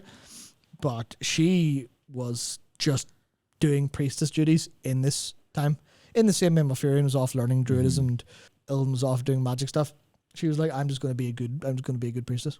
And this includes her, like, I think some people weren't too sure about this because like Chandra showed up and called her mother at one point. I was like, what? When did you have a daughter? It's like, she adopted her. Yeah. And it was literally Chandra's was orphaned during the war, and she was actually young back then, as opposed to she was just like a wee orphan hanging out in the Temple of Elune. Yeah. And then Tyrande, whenever things go to shit, she goes, okay, you can come with me. I'll actually treat you like a proper daughter. Obviously did. And then, she was chosen by Elune, according to the High Priestess. Yeah, I like this point. So Tyranda's a priest for like a handful of weeks. Yeah. And then Dejana, she gets killed by demons, but before she succumbs to her wound, she's like, Elune has chosen a new high priestess, and it's that wee girl Tyrande that we just met. It's the new one. Don't ask any questions, please. And it goes, God says so. That's and it was totally right. Yeah, 100% was. 100% was. So she ended up like leading Sentinels and, kind of becoming a lot more of like a war-hardened kind of veteran for a long time, and rightly so, because that was a... Like when I think of a priestess of Elune, I think of Tyrande running around on a lightsaber in Warcraft 3. I think about, when you just leave Dalinar and there's the priestess of Elune patrolling with the two sentinels. Yeah. And that where there's this, she's the spiritual leader, but clearly the commander in a military unit as well. Yeah, it's that kind of mixture of like being combat ready and like kind of intelligent and wise, as well as also being like religious and also very nice and spiritual. God, they really do it for everything, don't they? I don't know if they're nice. Oh, well, That's new. yeah. Okay, well. Because think about it, right? All the druids went to sleep, and then the priestesses were like, we're reorganizing and leading society. We're going to do this thing called the Long Vigil, and we're not going to be friends with anybody else. And anybody that falls outside of this is going to get shunned by Calderai society. And it was the priestesses who did that. So I wouldn't call them nice. So I'll retract nice. Okay, they're not nice. They're not nice. They're just nice to people who are within their like they confines. were. If you can kind of like consider the Long Vigil as kind of like cult to isolation, they were the charismatic leaders. Yeah, and obviously with I could completely understand why after the War of the Ancients and after the Third War and all that stuff going down. Yeah, Yeah, we understand why they did it.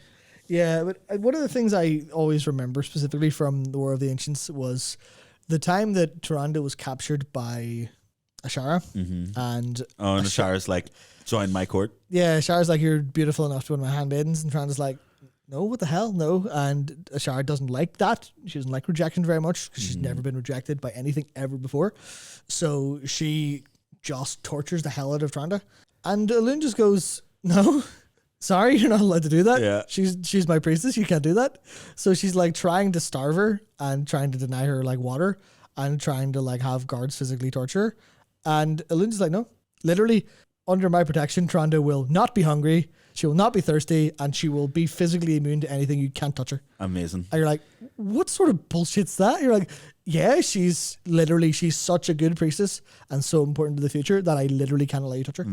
Full on, like immaculate divine intervention, literally like the spell divine intervention in its like classic thing where paladins are just, you basically are banished for a bit. That was just Tyrande, just chilling there for like, I don't know how long, but I know it was weeks. And just like, yeah, whatever. You can't touch me. Elune says no.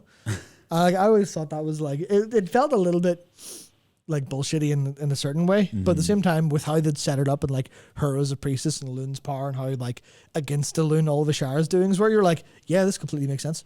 This completely makes sense in context, which I think was really like another one of the things he goes, yeah, you chose right. You chose right. If you're gonna be the priestess of this like one god, well, you chose the one that literally did save your life. So good call. Yeah, good call on that one. And you know what I like as well is that, you know, when people are like, by the light, and you're charging in the battle being like, by the light, anybody can say that really. But you know, when Tyrande is like invoking Elune, that feels way cooler and more priest-like. Yeah, it's like no one's gonna turn around and be like, I guess by the Lune as well. Yeah. unless it's theirs. Because the Night Elves wouldn't exactly fight. Yeah. Well, the only time Night Elves fought amongst each other would be Druids of the Flame and also the Worgen technically stuff. Yeah. Which is, I guess, another part. She had so many opportunities to behave in the same way Velen did. She had so many opportunities to behave like the leader who's going to make the hard choices, but also like the kinder choices and like actually lead the people politically properly as this, as I guess the matriarchal leader as opposed to just the priestly leader. But that was kind of it. And then she's such an incredible priestess for Elune that not only did Elune provide her divine intervention when she was in trouble, she literally let her embody herself, her darkest spirit, which is where Tyrande doesn't seem very holy in a lot of times, just because we think of holy magic and stuff like that. She doesn't walk around healing people very often. Yeah. But she does walk around killing people using her goddess's fuel, which is kind of, not to like dig too deep into it, but she has all of these things. She's got like, well, I'll look after the orphan. Yeah. I've got the discipline to try to not get upset that my husband's asleep for 10,000 years while I lead my people. And like that requires discipline. That's an excellent point, yes. That requires will. She does all that. And then she also has like the violence in the dark aspect of Elune. She's willing to go, no, I will lead my people. And these are kind of things that make her a leader in all ways. But as we've discussed, I think a priest just is being a leader, or at least a leader in training, or a leader on a smaller scale anyway, because she does go, well, it's time for retribution now. It's time to become the Night Warrior. And now obviously like she even knows when to quit because she's now retired. Yeah. So she's a perfect priest. That's, you don't really want to talk beat by beat Tyrande's life, but that, what do you think? What's the crack now? Is she still a priestess of Elune, do you think? Yeah. Is that something that you can give up? Not when you're chosen like that? No, I think it's just, you know, the actual decisions will be made by Chandris now, who's obviously got the right teaching going on. But I think she's like, after I imagine the two of them going on a nice honeymoon for at least a couple of years. Like, Yeah, at least. wouldn't be 2 weeks; it'd be a couple of years. Yeah. But I still imagine, if anyone has a problem, like here, Tyrande, my son's broke his leg and gives me a heal. Yeah. I'm sure she would, or if something was going wrong in nature, because I kind of imagine these two as like. Maybe it's just because I really like romanticize the like questing adventure stuff that World of Warcraft does and like the books. I can easily imagine like a comic series or a short novel series. Or like just, Flynn and Matthias, Yeah. or Shen and his Lily. yeah, exactly. I can just imagine like Malfurion and Tranda going around solving problems with night elves. Yeah. It's like doing like small scale politicking and small scale adventuring instead of like world saving stuff. It's like, here everyone, this like Will and Cavern is acting up again. Malfurion's like, right, okay, I'll go. Fine, I'll go sort it out. You're all useless cunts, haven't fixed it yet. It's like, oh no, we found some like ancient, we're gonna take a look around Dire Mall. And Tranda's like, okay, right, well I'll show up and try to politic with the old elves and stuff like that. Yeah. I think that stuff. That's why I think she is kind of weird, because you wouldn't. I think it's like maybe one of the last characters people would say when you're like, who's the best priest of World of Warcraft? But when we've talked about the fundamentals of what Yeah. it means to be a priest, Yeah, she I may think she not. becomes self-evident. Yeah, she may not be evident from like the gameplay perspective, but in a lore perspective, and obviously this is lore walking, not game walking, which is a very different version of the podcast. She kind of is the eminent priest. She is. With Valen And for a that's, second. I think, really talking about Tyrande and wrapping this up, that this research and writing and presenting this has been one of the most difficult to hold everything in both hands, if you know what I mean. With everything else, there's been pretty defined lore, and this is how it's happened. But with this, we've had to stray into every race, every culture, the majority of the faction leaders, just to describe what a priest is. Yeah, which is certainly interesting. This may be my favorite lore walking yet. Yeah, me too. Honestly. That was excellent. Honestly, it's been very, very cool. Very cool. Yeah, that's the priest. Holy Discipline Void. I'm not sure if I'm more inclined to play a priest now, because just, fundamentals of gameplay. But I think I am prepared to call them maybe the most lore relevant class in the game. Yes. Yeah, it's maybe now definitely. Now, yeah, going Back- into Anduin yeah. versus Alatath. Yeah, back in the day, I would have said they would take second to Warlocks, because Warlocks obviously demons. The whole game was about Yeah, demons. that's true. So there you go. World of Warcraft was about Warlocks. Now it's about priests. Yeah. So it's a good future for priest players out there. And talking about the future, I actually don't think we've got many left. Evoker, That'll be a short one. Demon Hunter. Demon Hunter, yeah. Evoker, I Demon think that's it. Hunter. And that'll be us through every class in World of Warcraft. Excellent. So we're going to leave Evoker to the end. So next time we do this, we'll be doing Demon Hunter. That'll be fun. Mostly because we get to talk about Ilden. But also we get to talk about Mardum. Yeah, so I've set myself 2 challenges with this one. Don't make it short. Don't talk about Illidan too much. Yeah. There's plenty to talk about philosophically about the Demon Hunter stats fine. Same way we did with the Death Knights. Yeah, that's very true. So look forward to that one coming up in the coming weeks. Obviously, we're trying to stick to a Monday recording and Tuesday release schedule from now on, good. instead of whenever it works, which is kind of not a good experience for you. So we'll have this one will be out. You'll be hearing this on a Tuesday, and the next Tuesday after, you'll be hearing about Classic Phase 2, Season of Discovery. And just as a little teaser for that, I actually got pinged from a friend of mine who's playing it this morning. Let me just go to our Guild Spoilers channel. Where's it at? Yeah. So, do you ever think there might be night elves who aren't fond of the Alliance? Huh? Really? What? Yeah. Yeah, really, Jared? In Rune Acquisition? Yeah. Oh, okay. So we'll have to talk about that next week. Yeah, that sounds really exciting. Can't wait.